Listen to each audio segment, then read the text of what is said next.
Welcome to For the Long Run, the podcast exploring the why behind what keeps runners running long, strong, and motivated. I'm your host, Jonathan Levitt. Through personal and professional connections in the running world, I have the privilege of getting to know some amazing athletes. I've always been fascinated by the psychological aspect of running, and this podcast is aimed at exploring this and much more. I hope you enjoy. This episode is brought to you by UCAN. If you know me, you know I'm all about personalization and not having a one-size-fits-all solution. That applies to training, nutrition in general, and nutrition for training, and UCAN is another tool in the toolbox I've loved over the years. Along with professional athletes like Alexi Pappas and Meb, I've used UCAN for marathons in the past and have recently begun incorporating their Superstarch into my day-to-day routine and before my long runs for steady energy. Superstarch provides long-lasting energy and helps keep your blood sugar stable with tasty summer flavors like cran raz, tropical orange, and more. I also love their bars, particularly the chocolate peanut butter flavor, as a late morning or mid-afternoon snack. Take 15% off your order at ucan.co with the code FTLR. Welcome back. I have Alexi Pappas joining me today. Alexi, thanks so much for taking some time to chat. Hello, I'm so happy to be here. Thank you for having me. Of course. First question, who is Alexi? Oh man, I wasn't prepared for this. Okay, who is Alexi? Today, Alexi is wearing sweats, which I think a lot of us have been in that mode during stay at home. Today I am a runner, a filmmaker, a writer, and an actress. Those are I think that's what I do. I am, we shouldn't just label ourselves as that. So I'm also like a curious person who likes to push myself to the edge, but is learning how to also, be kind to myself and be okay using the brakes. I love that. So you're a curious person who likes to push herself to the edge. This whole podcast is aimed at exploring exactly that. Like, why? Why do you do it? What is it about? What is it about riding that line that you love so much? I don't even know if I love riding the line as much as I don't know any other way to live in a way that I could live with. It's painful, I think, being the type of person, as I've always been since my earliest memories, who just would like to try my best. And I think trying my best, or anyone can, I think, relate to wanting to try your best. But for me, that means having integrity with everything I do. And the things that I do, if with the writing and with the running, if you're doing your best in those worlds, you are pushing on your edge. So I guess I feel, lucky and cursed by that motivation. Totally. It's sort of a double-edged sword, but you definitely learn a lot along the way. One of the things that I love about your online personality and sort of how you carry, not how you carry yourself, but how you sort of like the vibe that you bring to the world is you use the phrase Bravey. It's all about being a Bravey. For those who don't know, can you explain what is a Bravey? Yeah. So Bravey came about.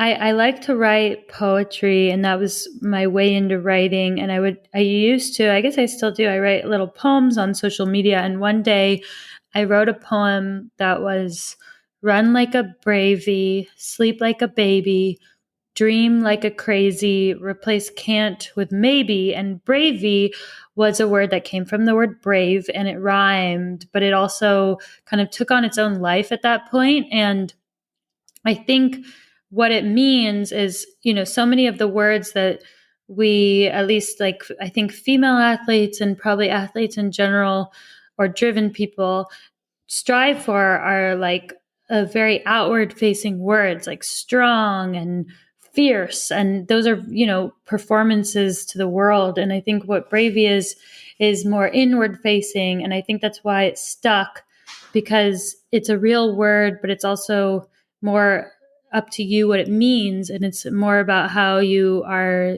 feeling inside. And that I think people identified with and we ran with, so much so that it's the title of my upcoming memoir. So I think it's resonated with people for that reason. And you get a lot of people tagging you in, hey, I did a workout and I was a Bravey. Or like, I mean, I've even texted you about workouts I've done or long runs I've done where this came up in my head. And some of the mantras that you've shared are what's allowed runners to sort of attain more and achieve more than what they might have found possible. So how much of it is just sharing what's working for you, and how much of it is like you recognizing that people are thriving based on I mean, you're not coaching them, but you're giving them coaching, right? I think it's tools, and mostly just that, as an Olympic athlete, some of the things that I do wouldn't be smart for everybody to do. And so when we have people we're following, whether we're looking up to them or imitating them or both, I think we want to, imitate essentially. And if I were to put out simply what I'm literally doing, I think that wouldn't be a very wise or responsible thing to do, because we shouldn't all be doing the same things, but we can all have a similar mentality, or we could wear the same things. Like there's other things that I feel more comfortable with people imitating. And I think that using words to give people a different way of seeing their training or their goals is a gift that I can give to people, and that I am uniquely equipped to do, because I have I have a fascination with words, and I think a solid grip on them.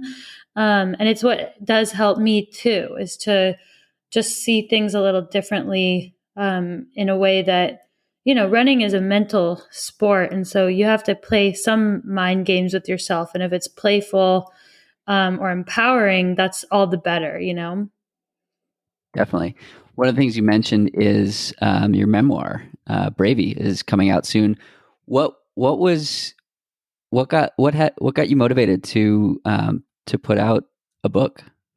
Yeah, I'm so excited. So the book came about shortly after the Olympics, the last Olympics, and I think people found this New York Times article that came out about me, and asked if I would be interested in writing a book. So it wasn't, at first, I wasn't, I didn't know like when is the time to write a book. I was just, 26 at the time, but I started talking and joined like a literary management team, and we talked about how a memoir it's not like the end of your life. It's just like, how did you get to this point? And that is really what Bravey book is it's how did I get to this point? And I feel like this point is like the end of the beginning of my life. And so it felt like actually a really appropriate time to put a little bookmark in there and figure out, how did I become like a Bravey myself? And it was good timing too, because after an Olympics is like tremendous time of reflection and transition. And it was the right time to write this particular book, which is a memoir and essays. And it is about growing up, losing my mom to suicide when I was 4, and finding those mentors myself that helped me become who I am, because it was definitely not a solo pursuit for me. Who were some of those mentors? The book, for me, it started out as athletes that were not runners, because at the time, when I was little, there wasn't social media. And so athletes that I looked up to were the USA women's soccer team was really present even without social media. So I looked up to Mia Hamm and that generation of soccer players. I looked up to pop stars. And then as I started to grow up, my mentors were both intimate and close to me, meaning my friends' moms and women that I had access to. And then more outward reaching, it started to be movie stars and it eventually became runners. And so the specific people I talk about are, a couple close friends, moms, and then, people like Dina Castor become my mentor. So it's a wide cast net. And I think what I've done in my life is put the qualities that I admire in all these women into like a patchwork quilt of who I wanted to be. And I think that's all we all probably ever do is like, I want this quality from this person. And you just sort of start imitating and then adopting, and then it becomes you. And your focus on the next generation, is that your unintentional or intentional way of paying it forward for those who might be craving that mentor or role model that they might not have in their life? Yeah, I think it became inevitable that I cared the most about the people who reminded me of a younger me who really needed and really craved and sought after that type of mentor. And then it became, I mean, compulsion sounds like a bad word, but it's like I just really care about Care, that. yeah. Yeah. And also recognize that like I can speak to that audience because I'm so closely in touch with what it felt like to be them. And I think maybe that's another reason to have written the book now, because I'm not so far off from, and I still have people I admire and look up to, and I always will, but I'm closer to that time than I will be in the future, Yeah. And one of the things that we talked about earlier this year was how you feel on a physical level sort of better than you felt in the past. What were the lessons that you had to learn over and over again before you were sort of able to get to a place where you feel this good and where you feel confident in your abilities and your skills and everything like that? Well, it's interesting because when I started running, I think access to information was a lot more difficult. I mean, now maybe there's too much information out there, but when I was, in college, the lessons that I was learning about, whether it was mental training or more nutritional stuff, it came from word of mouth from the captains or our coaches, whoever was immediately in your net. And now I think there's a lot more information out there, and I've learned a lot more stuff that seems really basic. Like this summer or this spring, I was stuck in Greece due to COVID, and I was meant to go over there for a couple of weeks and ended up out there for almost 5 months. And there was a coach there that was taking care of me, and I learned things from him, even as like almost 30 years old, that I didn't realize, like basic, like just needing more carbs, like I thought I was eating enough carbs, but apparently the marathon is a different sport and you need an enormous amount of carbs, and it's not too much. And the ratios that I was eating them in were pretty off. And working with you and Inside Tracker has been helpful because, I ran a 9-minute PR in the Houston Marathon, but we looked at my blood afterwards. And I guess like my iron was just like, and I take iron, but I suppose when I was taking it, maybe the type I was taking, it just wasn't, my levels were like not great. And they're like, you could have run so much faster. And I was like, okay, I need to like get on it. And I guess at this level, at any level, when you're training, man, it's like you need to tick off those boxes. And so I've always known, I just think now I'm realizing to pay attention more. Before it was like just me looking at my blood work, and now I'm sharing it. The carb stuff I used to do pretty intuitively, but now I'm more thoughtful about it. So I don't know if that answers your question. It's just, I guess it's just to say that, like, even as an Olympian, I don't think I was doing everything right. I just did it right enough to be there, and maybe we can always be learning. Yeah, the it's interesting. It's like, we have so many resources around us, and the limiting factor is you don't know what you don't know. I mean, I saw your friend Ali Kiefer post about she worked with a nutritionist who said you're eating too many carbs, and that was wrong for Ali and probably for most.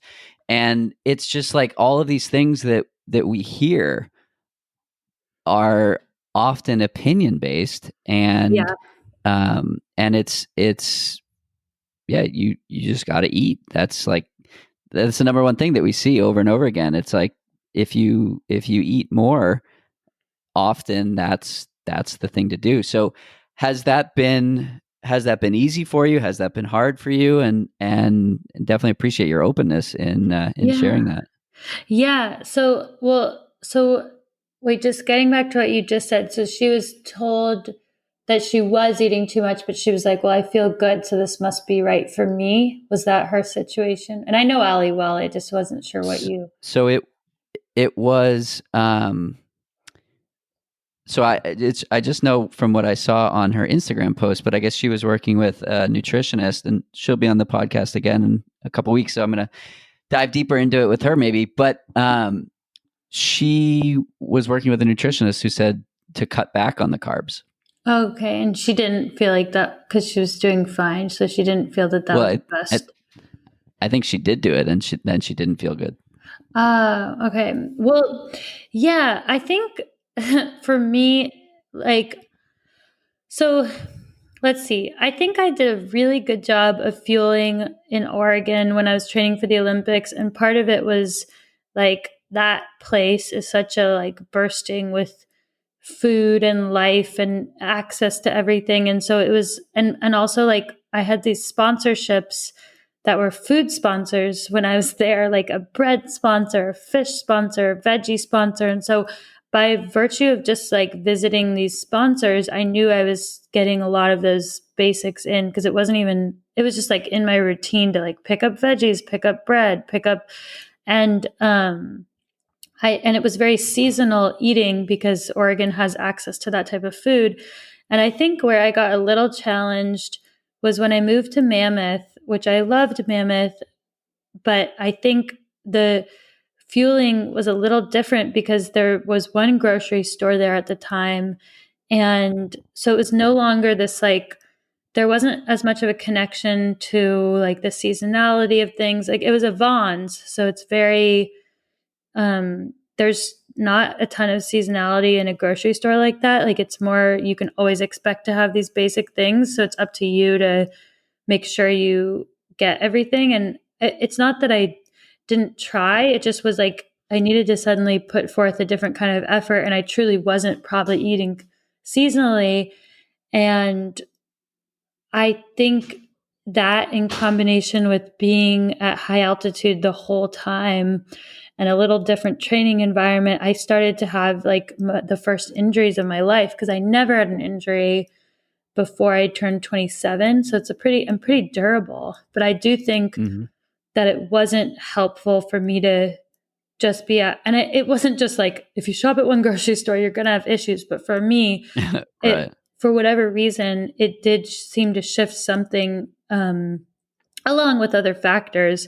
And then I've since moved back to like a place where there's that sort of nutritional access in LA, and I feel better. I think also the food stuff is really mental. So for me, I go now to like a farmer's market once a week, and we get all of our produce for the week. I have a delivery with Butcher Box for the meat, and that's pretty like high quality. So like I think there's a mental component where I'm like, I'm obviously going to be eating seasonally and eating a wide variety, because when you go to a farmer's market, you get what's available. And I like being there. I like the thought of like, okay, now I have 1 week to like cook all this food and eat it all. Yeah. So I think for me, I'm also like a really mental athlete, and I believe more in this kind of a philosophy. In terms of like the carbs, when I went to Greece, the coach there was really involved in a way that I wasn't used to, and really asking like, what are you eating every day? And so he learned through what I was eating that it just wasn't enough carbs. And I was so, it was like the middle of COVID. I did not expect to be stuck there. I didn't expect to basically switch coaches by virtue of being stuck there. And so I just bought in, where I was like, whatever, I'm going to do whatever this guy says because he's smart and he's invested and I'm, here. And so I just did what he said. And the thing that I noticed right away was that some people I think are afraid of like gaining weight if they eat too many carbs, but I think I actually leaned out a bit because I was probably giving myself like enough fuel so that my body didn't have to hold on to it. And I think that's a shift that some people might surprisingly find when they eat more or eat more carbs, is that their body might actually let some of it cycle through more naturally and not hold on to it.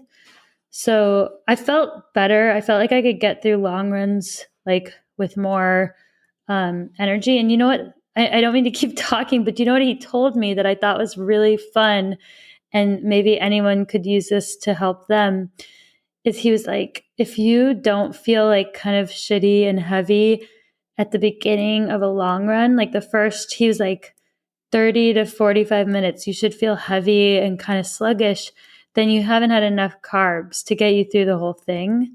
And I thought that was so fun, because then I was like, okay, I feel crappy on the warm up, or like, I don't feel great. I feel a little heavy. And he's like, that means you've retained enough water. Because another thing he noticed was that I was so salty when I got there and sweating so much. So he upped my electrolytes. And so for my carbs, I was, yes, like using more of the UCAN than I had prior. So I used it before, but I was using it a lot more before than I used to, more before and after.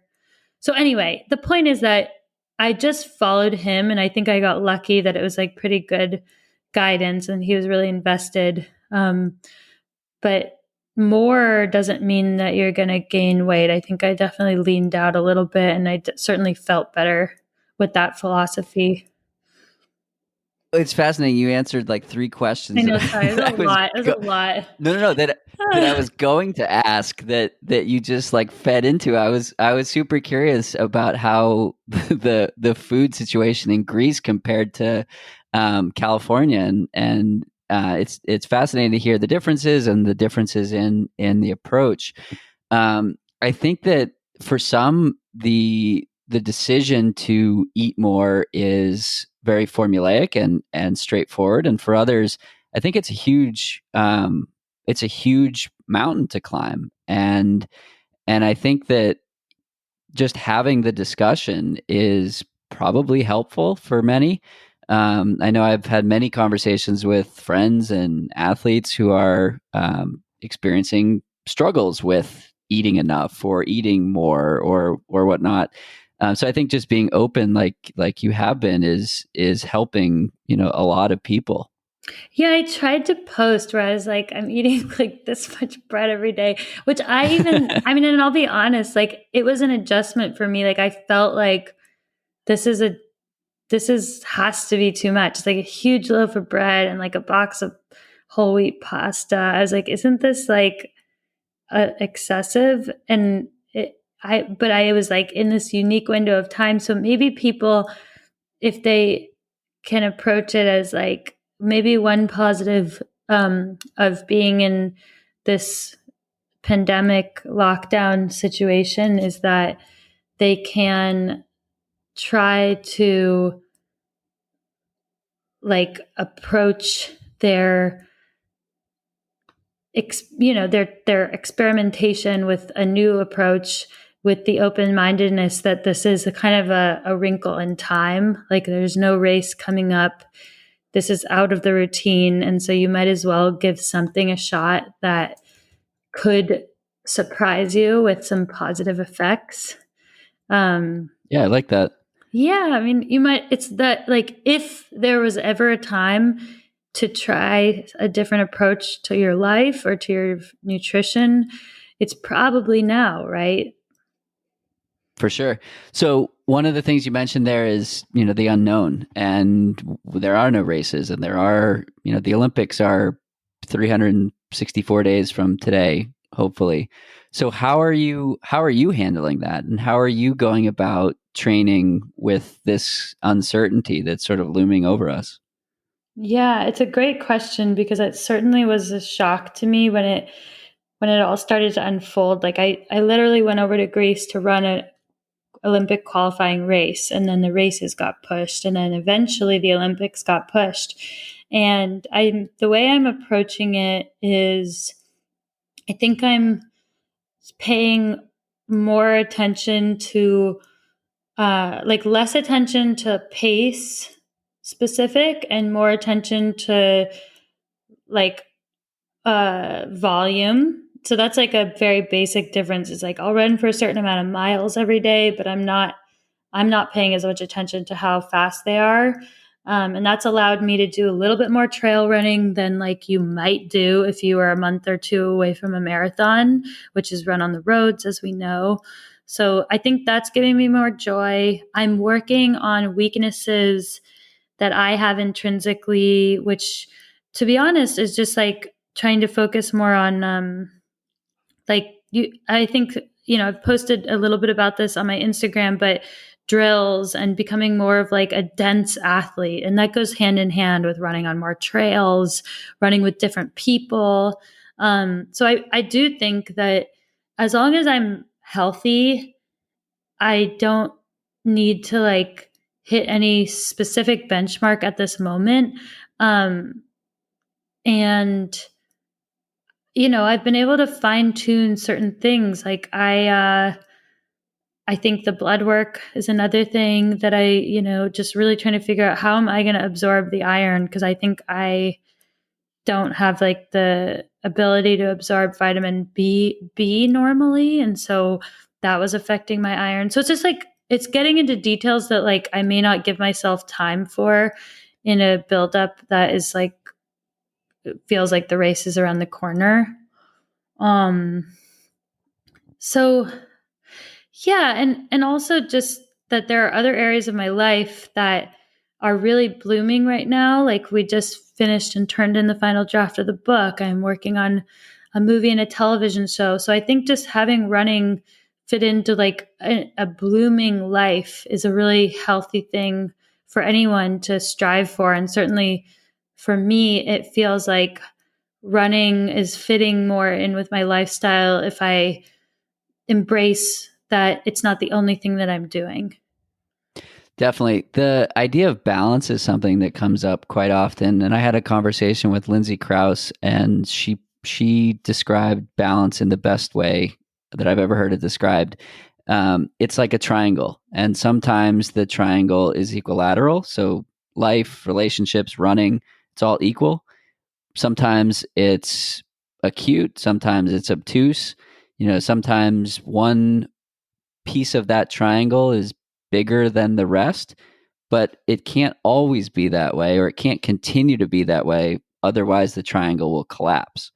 So, how does your triangle look today? And um, have you struggled with balance, or have you struggled with this fitting running into a flourishing life that contains? I mean, you wear a ton of hats. How yeah, how does that work? Yeah, I like the triangle image, and I really, really admire Lindsay. So that's really cool to learn. For me, it's always like, what is my number one? It's just knowing what my priority is at any given moment, and it answers all questions because it means that my time goes first to the first priority. And for example, before the Olympics, running is your first priority. Any creative work is going to fit into, like, the crevices of that bigger pursuit. In the last few weeks, I've really embraced that running is a priority, but it's allowed to take time-wise, like I'm allowed to fit it around my creative priority, which actually right now is more timely because submitting your final manuscript for your book or writing the TV show that has real deadlines, that's almost like those are the races. And running, I've scheduled in around those priorities. And because I'm not on a team that meets every day, I mean, I meet someone to run every day, but we're both in like we're entrepreneurs and we'll schedule it around what we need to do. It helps because I'm not like the running can be a little bit of a moving piece. So for me, it's always like, what's my number one priority right now? And that might shift tomorrow. It might shift like every month or so. But like today in July, I don't need to like squeeze so tight on the running that the other priorities that have very real deadlines right now are going to slip. And it doesn't mean I'm not running. It just means that the time when I run and exactly like what I do for a run might be more flexible than it would be if we were around the corner from the big race. And I think that's probably healthy for the running as well, because if it feels like I'm pressing on the gas the whole year, I think it's a little taxing. And we all have those ebbs and flows. And I think right now is like the ebb. We can relax a little with like feeling like running is the king. Yeah, and I think that's important for anything, to recognize the ebbs and flows. You sort of have to. I like to look at it as a slingshot. Like sometimes you do have to pull back so that you can spring forward in either running or in other areas of life. Yeah, or just like, or if you're running with somebody that you don't really run with and you have, let's say you plan 10 miles and they have like 13. If you're in this like more relaxed state, you might actually run 13 because you're like, I'll be okay going a Right. couple of, like, I feel like I've gotten a unique dose of fitness by being a little flexible right now. Because if somebody else is like, I really want to do like a hilly 10 miles and I could have just as easily done a flat 9 miles, I'm going to get so much out of that hilly 10 miles. And I don't know where that's going to like culminate in, but I know like as long as I'm healthy enough to do it and I have company, I'm actually going to grow more from that. So I think letting other people's life affect ours, if we have that benefit of someone like that, is kind of a cool thing. And also, really embracing a full voluptuous life. Like sometimes I'll go straight from a run to like a writing room session, and that's not like a normal transition. And I'm we talked about those UCAN bars, is like I'm eating those bars in the car or bringing a milkshake to the writing They're room. delicious.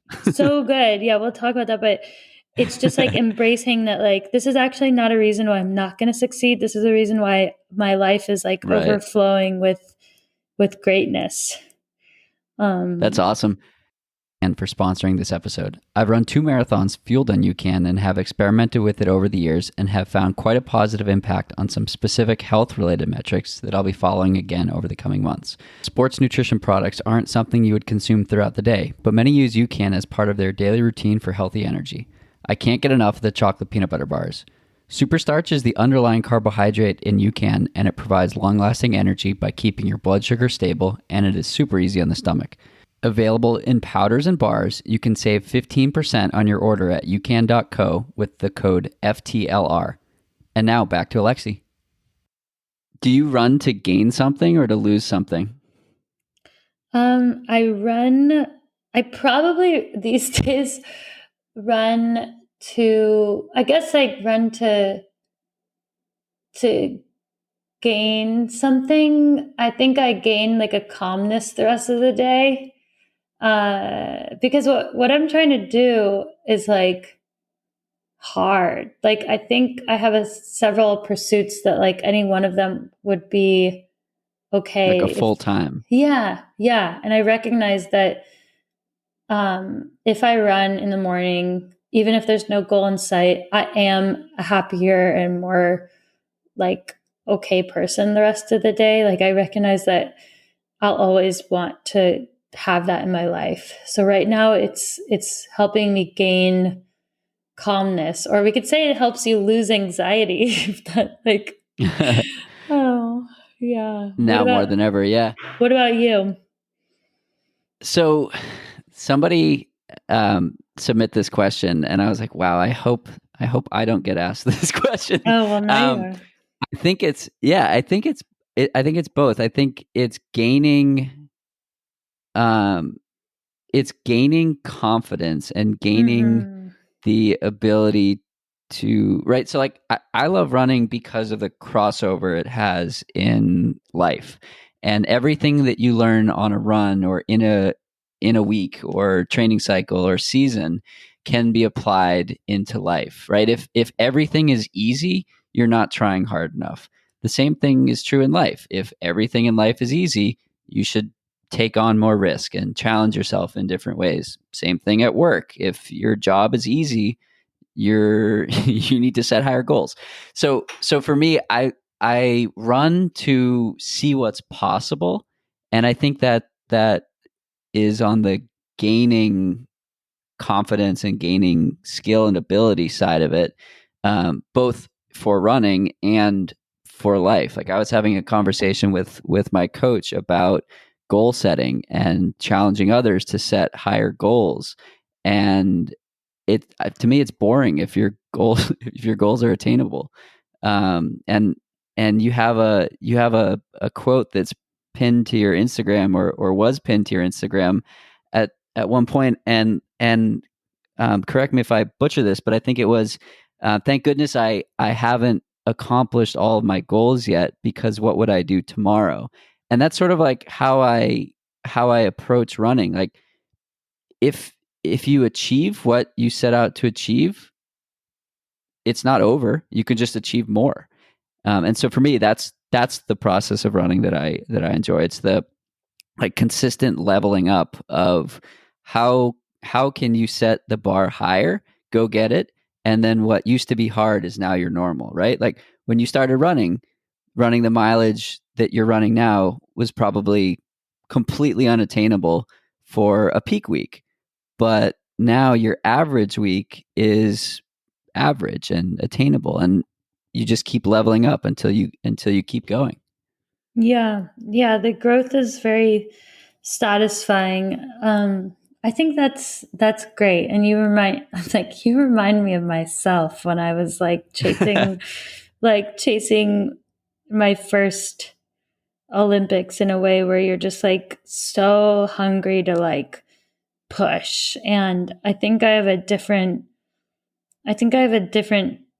perspective on it now where like I do want to push and I do want to go there, but I also just want to like cruise and enjoy and let it come to me. I think it's a little different for me now because I know like what I know I can get there. I think before it was such a mystery of like where are my like peaks and I know I can always get better, but now I'm more just like how can I give myself the space every day to just like explore in that unknown and let it come to me and trust. I think I just trust more now that I'm going to try hard every day if I run, and I don't have to try too hard to try hard.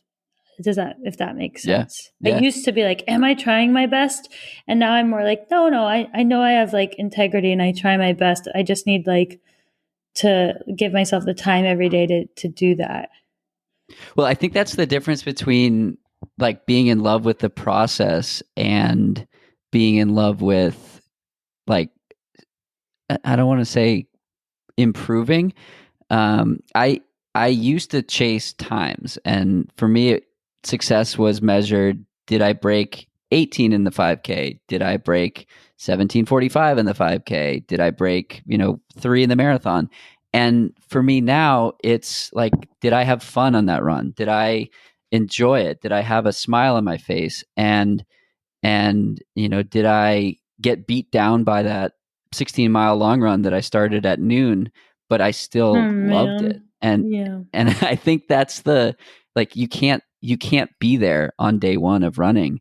And I think that's the evolution that I've had, and I think that that's the evolution that it takes to continue to excel. So I'm curious, is that sort of is your experience similar, where it's more process oriented versus I must make the Olympics versus I want to show up for myself every day and just see what happens? Yeah, I think it's more that the Olympics might happen for me but it's only going to happen for me at this point in my life if I don't squeeze too hard on it. So, because I think my life has progressed enough in its entirety um, that one, it's not the only goal that I have, but it is like, it's always, it's a privilege and it's a gift. And I know that I'm only going to get there if I'm thriving as a person. And so right now, my thriving as a person means doing all the things that I've grown in addition to running. And what it means for everyday running is that I want to give myself, I guess I just want to like, if I like sweat and work a little bit hard every day, I know that it will add up. That's like, I just think it's like a maturity thing of knowing that like, Yeah. it doesn't have to be super special to add up.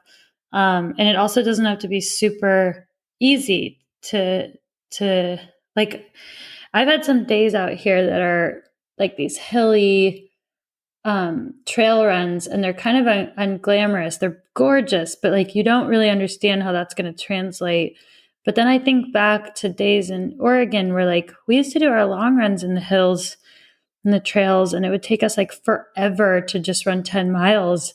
And I know I ran well then. So I think now I'm resting more peacefully knowing what has worked for me, and every buildup is different, but I know like roughly just trying a little bit hard every day, and then also ending practice is super important. I don't mean to ramble, but like I appreciate that I have the other stuff in my day, and I think probably a lot of your listeners have other things in their life as well, where you can't train more than an hour or two a day, and that's actually like all you need to be doing. It doesn't need to be your whole day to be a successful training day. Is gratitude something that you proactively or you actively practice? I think I call it relishing rather than gratitude. I mean, it's probably the same thing, but I think I'm more likely to be hard on myself for all the things I would like to do and how there's just simply not enough hours in the day sometimes. And what I've tried to do is every evening sit down, and usually talking with my husband, and we're like, what went well today? And let's relish. And actively inserting that into our day has been like a practice we started, and we really do it as a practice because it's not natural to be proud of yourself, or maybe for some people it is, but for me it's easier to be hard on myself. So I guess it's a form of gratitude, but it's more like a form of like actively being proud or being kind or building your confidence. And I suppose gratitude would be its close cousin. Yeah, I love that. My coach often calls out, for us to explicitly celebrate things like that, celebrate normalcy, or celebrate, things that are exciting or different or new or whatnot. And I think that that sort of self-love is super important. Yeah, and just making it all feel like an adventure. Like when things get really hard, you're Yeah. like, well, this is all part of like an overall life picture that I've chosen, hopefully, and that I embrace as like a choice rather than a sacrifice. And sometimes that means your meal is like a very thought out, normal family dinner. And sometimes it's like totally on the go or scrapped together. And you're like, but this is a part of my overflowing, wonderful, full life. Um, yeah. So fast forward 10 years. What are you most proud of that you've accomplished in this overflowingly proud and amazing life? I'm really proud of being an Olympian, and I think I'm prouder than I used to be because when I was doing it, the first time around, I was like, I I did not I don't know. I think I never thought about injuries, so I never got injured. I I feel so like I do admire like the person who qualified for Rio because I'm like that is like I had I think it was only like my second or third 10K in my life that qualified, and I don't think I had a doubt in my mind that I could do it. And I think that kind of youthful bravery and confidence is something that like you just hope won't wear off because it's such a Mm-hmm. youthful thing to feel, is like that invincibility. So I think that's something that I will become more and more proud of um, every year.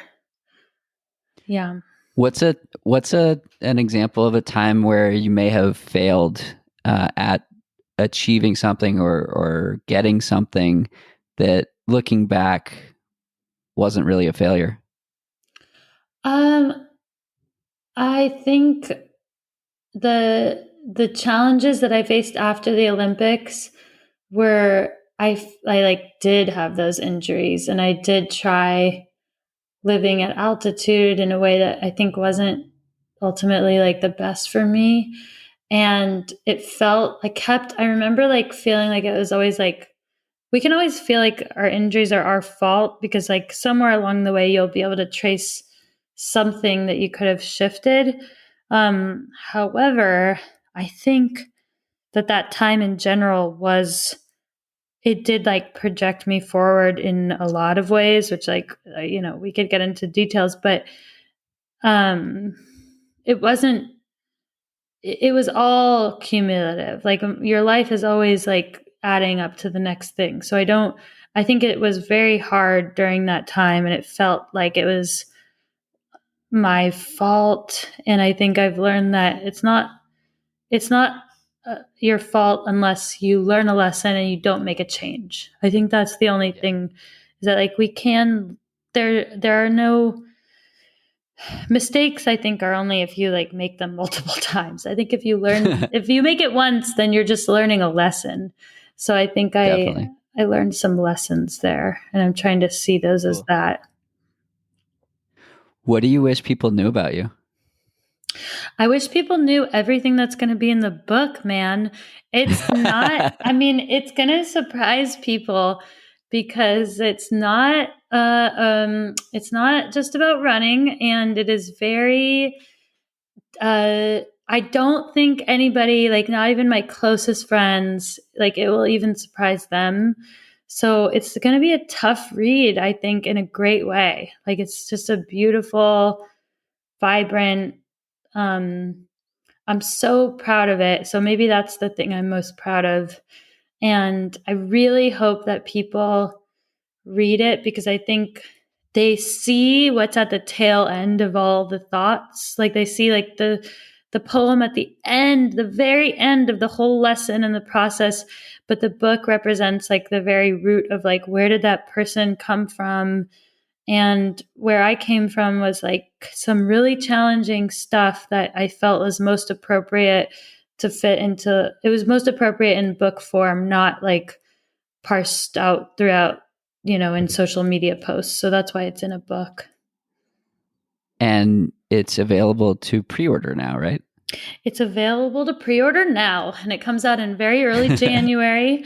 And if you pre-order it, you get a custom champion gift, and it's going to be really cool.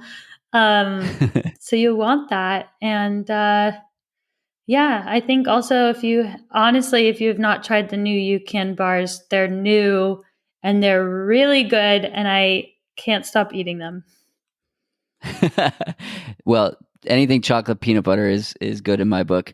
What was the creative process like for writing the book? Well, I had a great editing team. My editors did the book Untamed, which is like a bestseller right now, and they just we decided to do it in essay form, so you should be able to read like one of the essays, one of the chapters on its own. But the whole thing has an emotional arc, so it's less of a narrative arc than an emotional arc. And they let me write and submit chapters, and then we kind of towards the end of the process figured out what the book was really about. And it's really about, I guess, chasing your dreams and being a bravey, but a lot of that has to do with mental health and my own journey with it, and just grappling with some of my mom's stuff. So yeah, it was a hard journey to write, but it helped that I was nursing some injuries during it, so I had some downtime to write as well. Made the most of it. That's awesome. The mental health discussion is one that is near and dear to my heart, and I very much appreciate the your willingness to be open with that as well. So if you don't follow Alexi on social media, I highly recommend that as well. But what is your relationship with mental health? And I know you've got just a couple of minutes left here, so I could talk to you all day about this, and maybe we'll have to catch up again in the future. But what is your relationship with mental health? Well, I think that I have as involved a relationship as anyone could, because I lost my mom to suicide when I was 4, almost 5. And, so the first like 5 years of my life were really surrounded by my mom's last few years. And a lot of that, was just challenging because she was just at the edge of herself, and during a time when it was not super like okay to have mental illness. In the 90s, it was just a totally different time. I think now it's almost celebrated to be open about that kind of struggle, and then it was like the total opposite. So there was just, our house was just like a little private den of depression. And she was bipolar and manic, and there was like a lot then. And I think for me, I just have always been pushing against being like her. And I thought I was like really like going to be able to do that by chasing like dreams such as the Olympics that make me feel like I mattered. And I think what I learned is like, I have a high pain tolerance probably through her. But what I also learned is that like I couldn't try to solve that internal problem with an external solution. And I would soon have to face the real like grief of that. And so I experienced my own post-Olympic depression, and that really, I've never really talked about that, and that's also in the book. And I think it came full circle for me when I was like really understood what it is to have that. And I think I was susceptible because it's like runs really strongly in her family.